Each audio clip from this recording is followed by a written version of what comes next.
am excited to have a killer guest for you, Ryan Blair. It seems, there's been hundreds and hundreds of great guests already, but it seems like more and more just phenomenal people keep coming my way, and I'm totally fine with that. If you're a phenomenal person, welcome.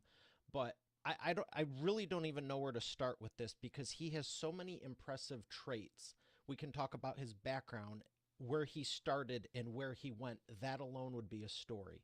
His first book, that alone would be a story. How he overcame this other thing would be a story. What he did with the first company and transitioned it into this other one would be a story. I'm going to rattle off some stuff so you can connect here. Um, Dr. Phil, CNBC, MSNBC, Bloomberg, CNN, Fox, Forbes, Business Trader, Inc. Magazine, Fortune Magazine, Business Week, Wall Street Journal, Financial Times, I believe New York Times bestseller with the book. Can't go wrong with books right there. And I'm going to start him off with the beginning because I need to know more about this.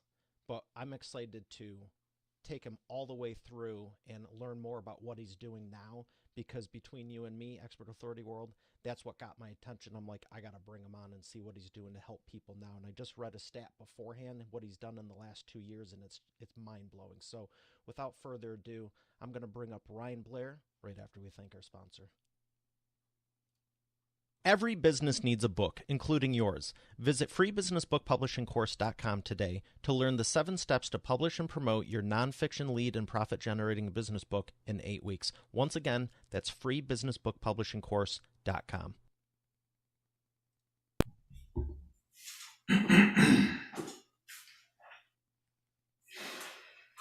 Here he is, ladies and gentlemen, Ryan Blair. Ryan, how are you feeling today? I'm fantastic, Mario. Thank you for having me. Oh, it's my pleasure. I literally just, it's so impressive everything you've done. So, like I promised everyone, I want to start off with where you started because we could go back 5 or 10 years and it's just been, it seems like every year you just keep improving. But take me back to the very beginning in the one line I read about you were in a gang. Yeah, yeah. Well, that was 30 years ago, but I was in a family that had a lot of violence and drugs, and just very low energy, negative energy family. And as a result of that, I got caught up with the wrong crowd at about 13 years old, and I was forced into a gang. And I was in a gang environment, and in and out of juvenile hall, and in and out of trouble up until I was about 17 years old, and my life changed when a mentor came into it. But the short story is I learned a lot from suffering. Not only did I suffer a tremendous amount, but I witnessed a lot of suffering as well. What did you learn from suffering, both seeing it and experiencing it firsthand? Well, as a spiritual person, suffering is designed to get you closer to God. And the more you suffer, the more you have an opportunity to get closer to your faith, which ultimately all of the suffering that I have been through has just gotten me closer to my faith. So suffering is a great teacher. Most people don't give it credit where credit's due. And when you see a person suffering, the way I look at it is I'm just seeing a person that signed up for a great teacher. And they're going to learn, a lot of lessons from whatever it is that they're doing. And no doubt it's going to change them and affect them. And the process is though, or the method of extracting the lesson, extracting the gold from the suffering is really what I've learned to do. In the process, I've turned a lot of negative into positive. What would you say is one of the biggest, not even the biggest, what was like one of the first things? Because I'm trying to put myself back to when I was 17, 18, and it's like our brains are completely different. What was like when you were in that space, what were you just thinking? Like, can I get out of this? Or was there any part you even liked? Or was it just, God get me to, were you trying to foreshadow to 21, 22, 25? What was your thought process during that time before you got out? Well, I thought that I would be dead by the time I was 21. I would actually work out. I haven't told anyone this, but like I would work out for my prison sentence. So that way when I got sentenced, I would show up tough and ready to fight. And so I was training to go to prison or worse, death. And, that was my mindset that I had until a mentor intervened. Can you tell me more about this mentor? And thank you for sharing that. I I want to give everyone context, and I mean, you and I both know we could do a show based on the last 3 to 5 years, and it would be phenomenal. But I think there's so many people that whether they were in a gang, jail, whatever, maybe I would say this. I think there's a lot of people who, and I'm going to take my experience, that grew up in a not super, it wasn't overly wealthy, but it wasn't poor. I'd say that's vast majority. And no matter what you were doing, if it was good, bad, indifferent, I think we all have mental blocks on our mind, whether it was one extreme or the other. And I appreciate what you're sharing. But if you can unpack that a little bit more, what did the mentor do? And clearly, I'm glad you're alive and been able to help so many people. But, just keep taking Yeah. us through this. Well, when I was 17 years old, I was heading to a future that looked like prison. And the first mentor that showed up into my life was a judge. I'd written him a letter begging him for leniency, and he read the letter and said, "Son, you should be writing in college, not in prison." And that was the first time an authority figure had ever seen me as a person that could potentially go to college. Prior to that, I dropped out of high school. I was, relegated to remedial classes, and I was deemed unworthy of traditional education, certainly not college. So when he read that letter, he was so impressed by it. And that was the first time anybody had ever given me any confidence that I could probably do something at a collegiate level. I decided I'd become a writer at that point. So I just kept writing because I knew if I could write my way out of a prison sentence, I could probably write my way into anything. And then shortly after that, and a deal with God, and there's been many of them throughout my journey, a mentor came into my life by way of my mother. This man had taken an interest in her. She said that I come with a little bit of baggage. You got to meet my son. And he begrudgingly said, "All right, I'll meet your son." And he took me underneath his wing. He taught me goal setting. He taught me personal growth. And he gave me a foundation of beliefs and principles that, I was hungry for them. I didn't have a father figure in my life. And the teachers that I'd had, they had really just seen me as a lost cause. And so did society as a whole. So when he took an interest in me, and he was a very wealthy real estate entrepreneur, it gave me a level of confidence unlike anything I'd had before. And all of a sudden, the teachers that said I'd never amount to anything didn't really matter because in comparison to what he had achieved in his life, they didn't have anything.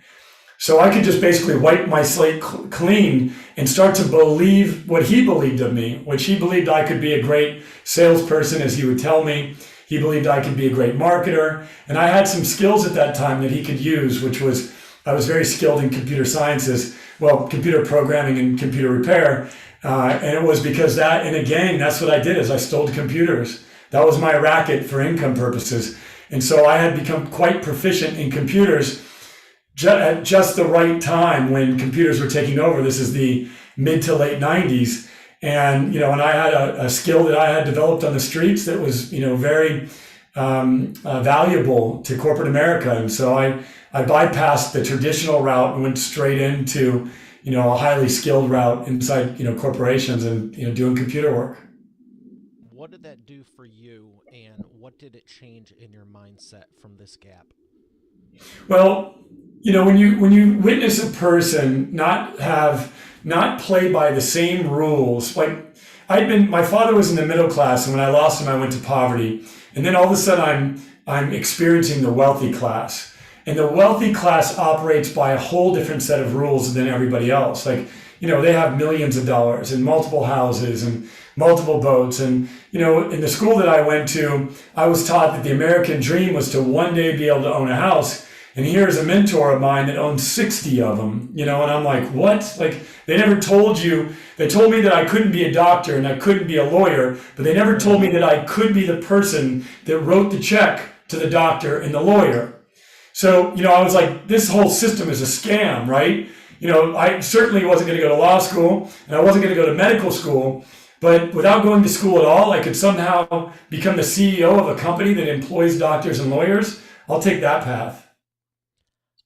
This is surreal for me. I thought about being a doctor, lawyer, FBI, CIA. I always wanted to help people. I never finished college. I went a little bit, but it's just like, we have two different upbringings, but I know we're just resonating with, so you're resonating with me. It's at least one other person. I know there's Yeah. many more, but I can agree 100% because it's like you can make your own path and go, what do I want to do? So you were talking about the computer science, and I know we're going to get to the part. I saw that you had a company with the early stages of wireless internet. Yeah. That sounds fascinating to me, right at another turning point, which I'm familiar with because that company looks like has some ties to the Detroit area.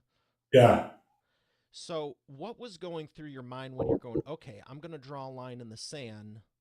I have this new path. Now, did it seem like unlimited possibility, or did you say I want to stay with the computer? Maybe a little bit of both. I mean, Well, I when you go to the lows that I've been to, there's nothing that can come at you that is like being shot at, being threatened, having friends murdered. There's nothing like it. So when you've experienced the depths of the rock bottoms that I have, the idea of losing your business or losing some money or having to start over isn't as scary as it is for most people. So I didn't have a lot of fear. I had a lot of courage. I was willing to take a lot of risk. And, when I made my first $100,000, I plowed it all back in. I didn't, I was like, if I could make $100,000 and I did it at a very young age, imagine, how many millions I could make if I can continue to learn and compound, my wealth, as I was able to do at a very early age. So to me, I had the perfect upbringing for risk taking and entrepreneurial success. And where most people, when they're raised in a very middle class environment that is worried about status, worried about getting great grades, so you can get into a good college, so you can one day get a good job, so you can compete, with Sally down the street. I didn't have any of those things. It was just me and unlimited possibility. wow. Yeah, it's definitely a different ball game that you're playing there. So, did you use any of that real estate from your mentor? Did you originally use some of that as a vehicle to compound your wealth early on? Yeah, I invested a lot in real estate in my experience as an entrepreneur, and I've had it as a diversity plan. But I didn't love. So he was in the foreclosure business, and he would send me in to do his dirty work. Like I'd have to serve eviction notices, clean up houses that were filthy because we did a lot of low income stuff. So oftentimes they would leave the houses in just shambles. We found dead bodies in houses. I mean, it was ugly work. And so the more that I worked for him, the more that I realized I wanted to do computer work and knowledge work because real estate was a lot of hard work. And he had earned his wealth the hard way, and he was a master at buying and selling foreclosures, and he built his wealth. Tearing up houses and rebuilding them, and building nice houses and things like that. So I wanted to take a more easy route, as I thought it was, and that was the route of knowledge working. I'm in a complete agreement. When I did my first book, I was like, I always knew the royalty, that income structure. Even what we're doing here, it's like, how fun is this? We get to have a Yeah, conversation, everything. It's going to be leverageable for the next 10, 20 years. yeah, yeah. There's because of my early background in computers, I've gone on to do a lot of technological work. I've been an investor in a number of tech companies, as well as I founded a few. And an altar call right now is actually behind the scenes. I haven't shared this with anyone. We're actually working on some AI and some biosensor kind of devices to make an impact in the wellness space. So I always see the world through the eyes of a technologist, and that's been my secret to success as a business owner. Is I've invested heavy in technology and invested heavy in scalability and things that scale enterprises. So that's why I've been able to achieve some of the higher levels of success that I've been able to achieve. Uh, I got. I appreciate everything you're sharing. I want to give some context for this for people listening, because there's people that go, I made $1 million this year, $1 million this month, and it's like high levels of success. Walk me through the real estate. When you met the people from Detroit, what was that company called? Share a little bit on it, and what did you end up exiting for? Yeah, well, I bought a company that was out of Troy, Michigan, and I'd never spent time in Troy, Michigan, and Next thing you know, I'm on a plane, and there was two team members there, and they were doing 20,000 a month in sales, selling multivitamins and minerals based on a Detroit scientist by the name of Dr. Michael Seidman, who's a brilliant scientist. So I met the scientist. I went to Detroit and met the two people that were working there, and we acquired the company. I think we paid about $70,000 for it. It was doing about $20,000 a month. And we ended up exiting for $700 million, $792 million. So a little over 1,000 times return. How in the world did you take a company that was, if I'm not mistaken, 6 million in debt? Yeah, well, at the time that I bought it, it wasn't at 6 million in debt. I got it into 6 million in But then debt. within 18 months, you turn it Yeah. around for how much? And just, you have to expand on that because I'm curious just how you go from even zero to turning it around so quickly, let alone from a negative standpoint. Well, the first thing I'll tell you is I've been blessed to always recruit brilliant people. So all of the success that I share with you was not me alone at all. Now my role and my gift zone is strategy, operations. I do have the ability to influence myself and others, and so I do have some skills that I brought to the table. But there was plenty of other people with skills. So I don't want to appear as though I'm taking credit for this. It's anytime a company is successful, it's a combination of factors. And there's a number of people that play a role in that success. And so I want to give credit where credit's due. But we as a team were able to take the company, during the recession of 2008, the company went through a major correction, and we had just sold it prior to the recession to a publicly traded company. And we had taken some cash off the table, got a cash injection. And when the recession hit of 2008, we burned through that. The company was written off to zero. And, we basically had to go all in to try to salvage the company and see if we could salvage the earnout that we had been a part of through the acquisition. And in the process, we re-engineered the product offering, the message to meet the new consumer. We re-engineered everything about the company and reinvented it basically. And that was in 2009 is when we came out with what was called the Body by Vi 90-day challenge.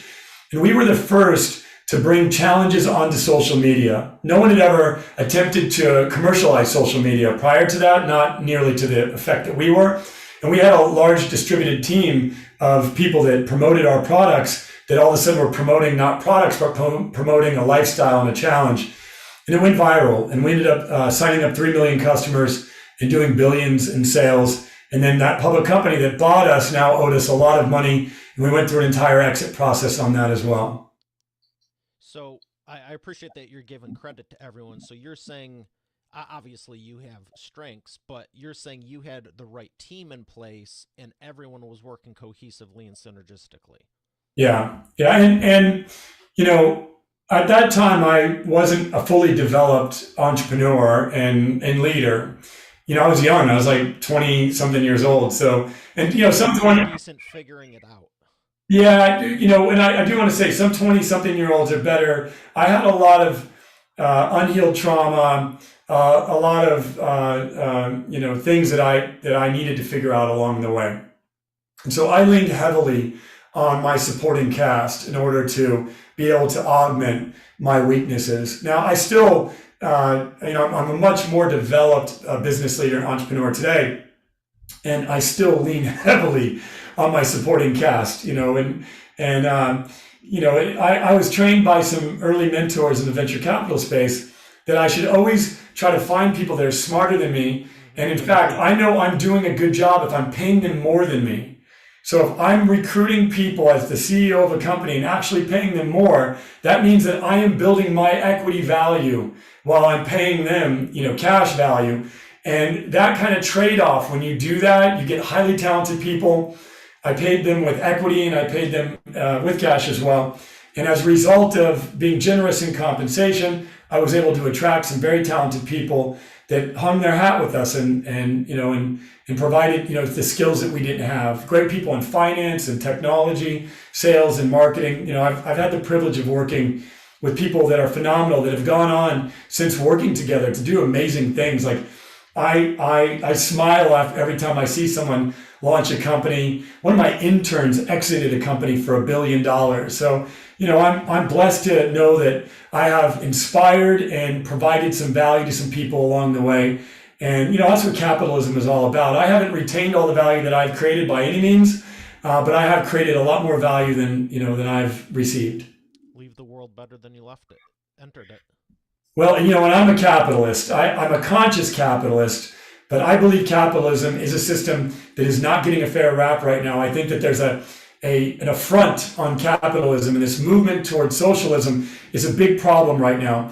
Capitalism pulled me out of poverty, and as a result of that, I have not only created one job for myself, but I've created thousands of jobs on my journey, and I paid over $100 million in taxes myself. So when you think about that, I have contributed far more than I've taken from society because of this thing called capitalism. So I'm a huge fan of it. I do believe it's going through an evolution and it needs some change right now. But I'll tell you that there's no better system on the planet than democracy and capitalism, working as checks and balances against each other. Would you like to expand on that? Oh, yeah. I mean, I could go all day long. What do you want me to expand on? This is my presidential stump speech real quick here. So we got time. Free reign. I mean, some people shy back from this. I'm smiling. You're on the right show to, I'm in full support of. Same here. Yeah. What change do you think? You're saying it's going through an evolution. Yeah. Obviously, you don't agree with some things. Tell us more. Well, there's a challenge right now with capitalism in that they have retained a bunch of economists to spread what I would say is pseudoscience, or, there's some false narratives going on right now that do benefit some large corporations that have manipulated the system. There's crony capitalism, there's monopolies, and there's some corporations that are manipulating the system, and politics have been bought off by capitalists. So I do want to say that there's some things that need to be changed systemically in order for us to be able to evolve. Otherwise, you're going to see a growing rise of socialism and even communism, because capitalism unchecked is dangerous, because the individual's pursuit for status and power and money and greed needs to be checked by something else. And so those checks and balances have to be in place. In addition to that, what I would say is capitalism is evolving toward more of a conscious form of capitalism, where companies are including all of their stakeholders in their mission and their vision. They're seeking to leave the world better than they found it, not extracting resources from the environment and from one population to feed a small group of executives and shareholders. They're extracting those resources and redistributing them in a way through problem solving that is solving some of the greatest problems that we're up against right now. And I want to tell the audience, if you see a problem, there is a future capitalist or a current capitalist that could very well solve it. And so we don't want to do away with the system that does solve so many problems. We just want to refine it and make it more efficient. Yeah, you're reminding me of people who, I'm a believer, Christian faith, and I remember hearing years ago, 10% of a million is way better than 10% of zero. And now it seems like a million is a good start. Well, here's what I tell you. People that are just donating straight up because they have it. And then another thing comes to mind is like Tom's Shoes. He's going for everyone you buy, we're going to give one. I think, that's also what a lot of companies are doing for it. Hey, you're supporting us, thanks, but we're also going to be supporting this. And I have no doubt people appreciate that more. The ones who have heart, I'll add in. Yeah, but I'll tell you, there's a massive awakening occurring, and I believe our Heavenly Father's part, his hand is at play here, where corporations are now becoming much more benevolent. They're realizing it's important to their constituents, in particular, the millennials on their teams, that their company stands for a higher purpose and actually does some good.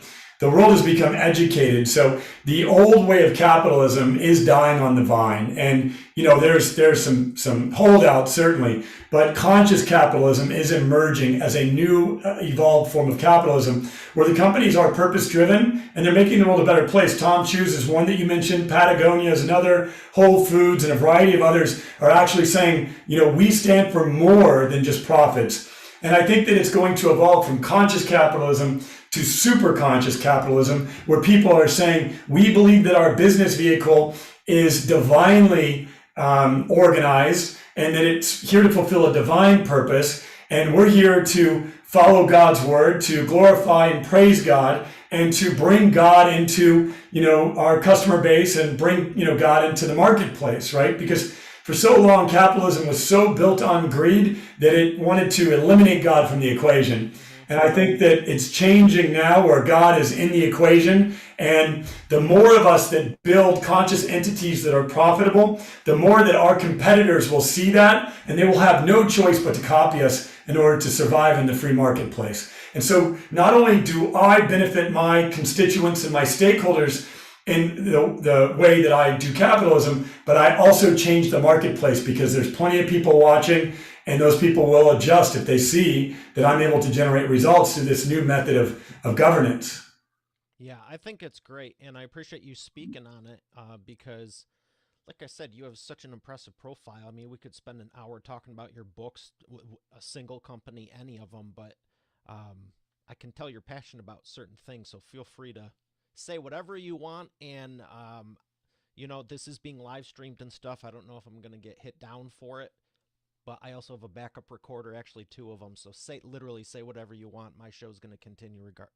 I love it. Let's go. Uh, I hold nothing back. When you've gone through the adversities I've gone through, and many of which I have to tell you, I've done them on myself. There's plenty of things that I did that, I brought suffering onto myself. But when you've gone through suffering to the degree that I have, you don't care if somebody's going to criticize you or somebody's going to challenge your beliefs. That's not something that I lose any sleep over whatsoever. that's awesome. I'm so glad we got connected. And, I'm looking for more people like you who share our beliefs and just, hey, I want to make the world a better place and have some fun in the process type of deal versus like, how can we screw over this group so we benefit? Like, Yeah. I don't have room for that.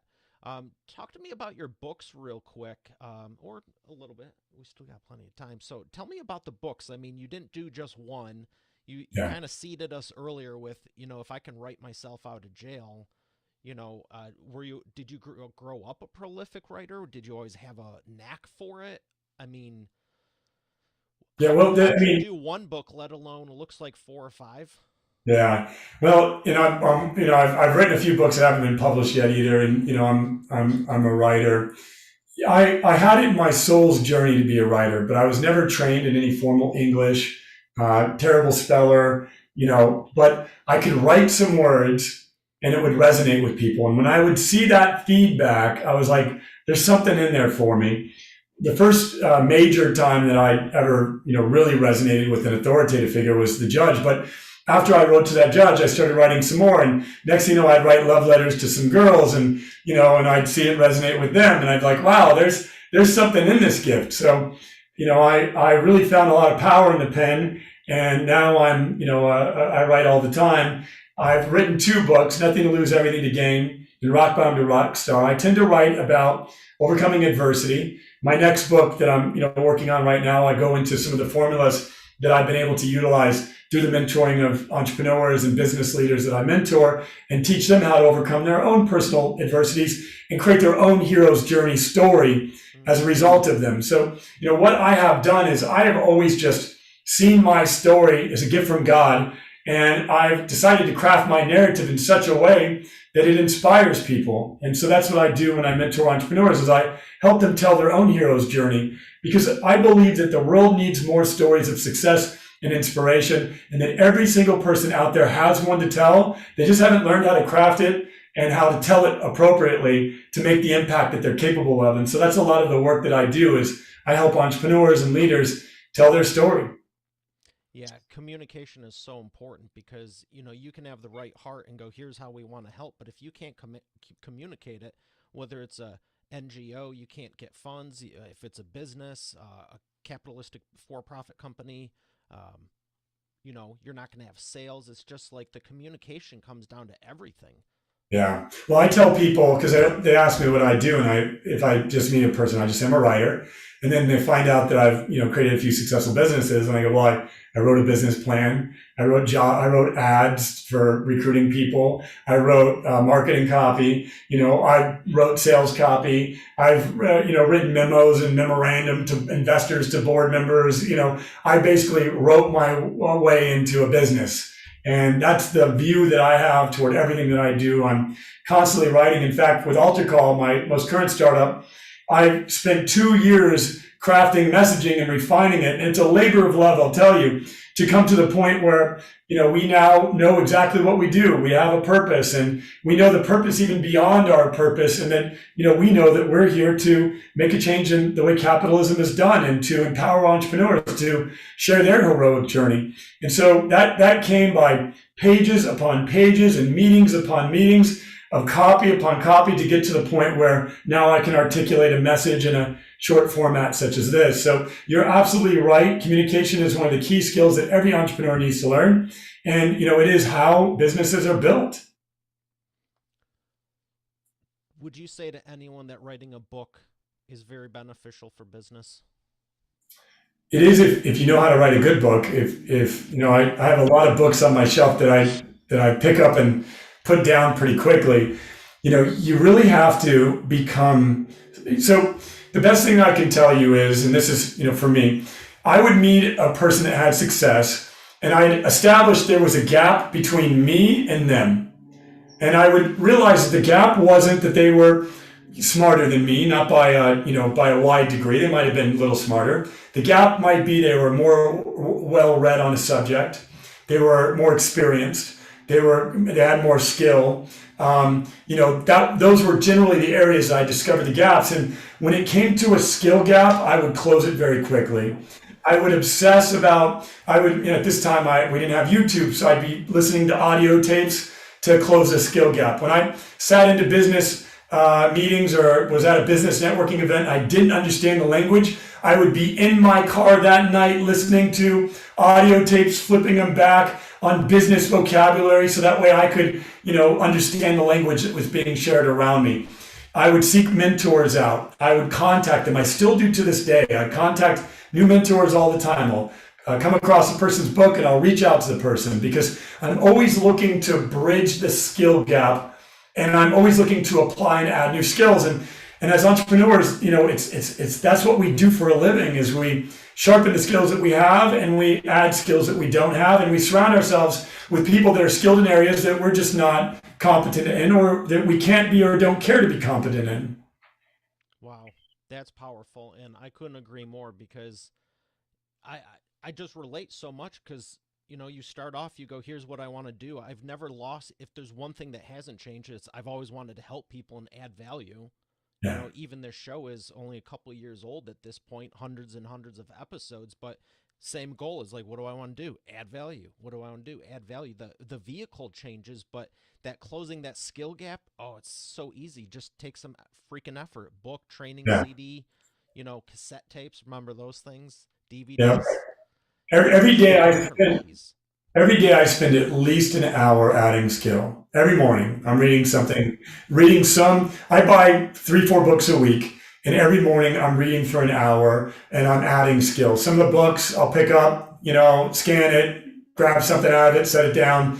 Other books I'll methodically read, highlight, underline, practice, implement, get my team reading them, practice, implement, reach out to the author, bring the author in. And I've done this with a variety of different great authors. This is how I've met, the Tony Robbins and the John Maxwells and Coach Dale Browns and Coach John Woodens and all of these people that I've just named. I've got to mentor me as a result of my obsession to extract from them the knowledge and wisdom that they have. And when you have that approach, mentors, they love working with you because there's nothing more gratifying than having a student that actually applies what they learn and gives you that feedback as a mentor, because all of us want to make the world a better place. It's my belief that it is an innate part of being a human being. Now, some people have disconnected from that and they've built walls around that. So not everybody is taking action on that innate purpose on this earth. But I believe each human being has an innate purpose to make the world better than they found it. And if you can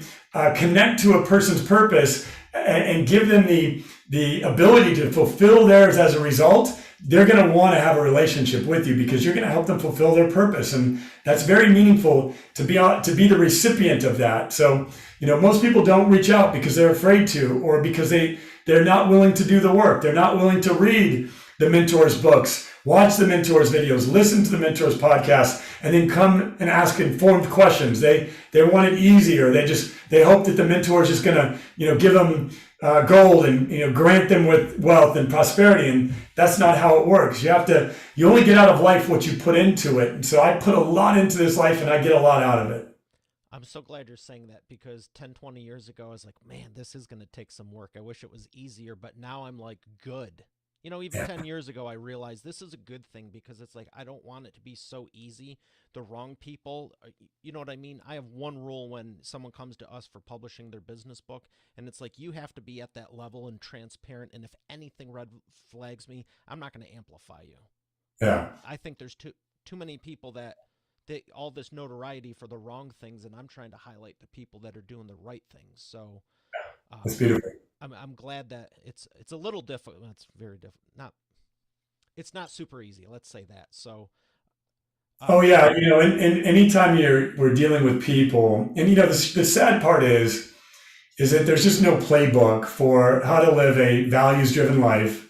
What principles that you should operate by, and there certainly isn't one in the field of entrepreneurship. And so a lot of people just go about life with the wrong thinking, the wrong principles, the wrong practices, and as a result of that, they limit their own success. They operate out of scarcity, or they operate out of fear, or they operate out of ego. And I have operated in those states, plenty of times in my life. So I'm not a person to judge, but when I do greet a person that is having difficulty in life, I always remind them that their outside is a representation of their inside. And the more work that we do on the inside, the better our outside is. And so, this is my mission, is to help entrepreneurs do that work on the inside, so that way their outside, their businesses are a reflection of that work, their team is a reflection of that work, and they can attract great customers, great shareholders, great team members, and make the impact that they're capable of. Because it's my belief that each human being is like a supercomputer that is just untapped because it's programmed incorrectly. And if you can imagine, we've been around for a little while. We've all had computers that had the wrong applications, the wrong programming. They ran slow, they crashed, and they weren't very productive at all. And many humans are basically running with bad code. They're crashing, and they're not very productive. And it's because they put in the wrong code, because there was no master programmer that taught them how to do this correctly, because our school system is a mockery. It's terrible at teaching these things. We can't teach spirituality. We can't teach religion. We can't teach this. We can't teach that. All it can teach you is how to become a worker in a factory, basically, and that's what it's made for. The parenting system that we're a part of right now, there's no playbook for that. There's no, there's more work that's been done on conscious parenting that's available now, but many people haven't, taken that path to become conscious parents. The government's a mess, right? So where are we to learn these virtues, these values, these principles, and these practices to be able to maximize our impact on this earth, to be able to be productive and generous at the same time? And if you didn't have a good father and a good mother in your household, or you didn't get lucky with a great mentor, you're not going to learn these things. And trial and error is a long road that often leads down a lot of dead-end paths if you don't have the right faith and the right beliefs on this journey. And so I'm here just to be a beacon of light and a source of inspiration and a teacher to people that want to, take that corrective action to get themselves on the right path so they can maximize their productivity and their generosity. It's I love everything you're saying, and this is what I expected, and I'm so glad this. I don't know, because sometimes people look good on paper and everything, and then it's like, oh wow, you paid someone a lot to Photoshop you, and there was something in me, and I was like, I need to have you on the show, and I'm so glad you're saying this. So this sounds like this is your new mission with Altar Call, and that's your focus. Tell me more. I mean, it's like the same thing, but I get, now that we've established the whole story, I get where you're coming from. You want to pull as many people up out of what you were in and never have them go in it, and just have that ripple effect, like same as me. Um, uh, I I knew we could go forever. I gotta. This is awesome though. Tell me specifically what you did the last couple of years for everyone listening. Yeah, I took a couple of years off after I went through a very difficult time and I lost my mother. Sorry to And hear that. yeah, it shifted me into the best thing that I could say is there was an awakening in me that I was not happy with where my life was at. Although I'd accomplished a lot of great things, I was not happy with the relationships that I had. I had some toxic behaviors and things going on in my life. And I made a commitment to my mother as she was passing away that I was going to, become the leader that I was destined to be. My mother passed over a long period of time, and it was a very difficult undertaking to go through, especially for her. And so in this process, I was making commitments to my faith and to God. And when she elevated, it felt like I had an angel by my side helping me start to change at a rapid pace. And so as I went through that, I got clarity that I wanted to be of service to the world. And I created an organization called Altar Call. And we help people alter their lives so that they can answer their calling. Specifically, we work with leaders and entrepreneurs that want to make a big impact. We teach them the principles, the practices, the tools, and give them the community to surround themselves with so that way they can, answer their calling. And I mentor them, and I have a number of coaches that I've trained that are part of our community that also coach. And, I meet with them once a week and we build businesses together. Right now, I have my hand in a number of different businesses that are making an impact and, online technology, medical, real estate, and a variety of other places. And so I'm literally living a heaven on earth, having gone through a lot of hell on earth. And I teach entrepreneurs how to, how to overcome suffering, the suffering of burnout, the suffering of scarcity, the suffering of a business that is stuck or a lifestyle that's stuck. I dive in deep and I help them overcome that suffering. And I give them the tools and practices that I've learned and mastered along the way so that they can expedite the process and they can accelerate their transformational journey. I love that you're helping people do that. I think we need more people like you doing that because, like you said, the outside is a reflection of the inside. I mean, I think so many people are trying to band aid and gum and tape and all this crap on the outside. Look at me, I'm a shiny object. And it's like they're troubled inside. I mean, Yeah. one of the things I've had the privilege ever since middle and high school is like people would share stuff with me. And it's like, some of them were the ones I was like, man, I wish I was like that. And come to find out, I'm like, no, no, thank you. Yeah, it's absolutely right. The people that appear to have it all figured out often don't, most often don't. And so you have to be careful about who you surround yourself with, and you should seek mentorship, and you should make sure that you're finding people that are spiritually aligned with you, and that are on the path, spiritually aligned, and have gone through the fire, and literally through the fire, they have been baptized, and now they have some wisdom to share with you.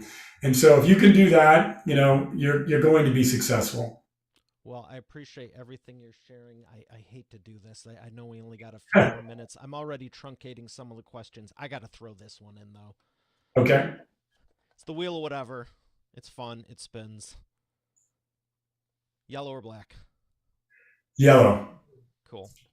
So my question you would be, if there is anything you could change about everything you've overcome or anything in your life, is there's anything you could go back and change?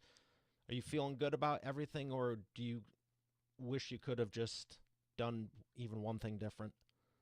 Well, knowing what I know now, I certainly wouldn't have chosen the same path because it came with a lot of suffering, but I would not be the man that I am today. So I have absolutely zero regrets. And, I'll tell you, I just had an experience with my 12-year-old son where I was able to help him get through some things that I had struggled with at his age. And it all made it worthwhile. As a result of being a conscious parent, raising a conscious child, I realized that the stuff that I had gone through was fertile ground for me to be a better parent to my son. And the way my parents were, I would have been, whooped and, grounded for weeks. Like I would have gone through torture as a result of it. And so as a result of what I've been through, and even the stuff that I've done to myself, I'm a more conscious individual. And because of that, I wouldn't change a single thing. Yeah, I had a feeling you'd say something along those lines. It's like we always want it to be perfect, and that line of success. It's never straight, but at the same time, everything that we have gone through does make us who we are. So, where would you Yeah. like people to learn more? You can go to altercall.com. That's ALTER dot or ALTERCALL.com. Or you can catch me on Instagram. I'm at Real Ryan Blair. If you DM me, I'm always in my DMs. We can have a conversation. Excellent. I'll make sure that's on the show notes page. Ryan, it's been an absolute pleasure. Thanks for your time. Thanks for sharing, and can't wait to continue the conversation. Awesome, Mario. I'd love to come back. I know we could dive in for another, couple hours. So next time I come back, we can go even deeper. All right. Well, thanks for sharing everything you have. Really appreciate it. And yeah, like I said, we could we could have done an hour on any one segment, but this was great. Expert Authority World, we have another great episode here today. I will see you on the next one, and have a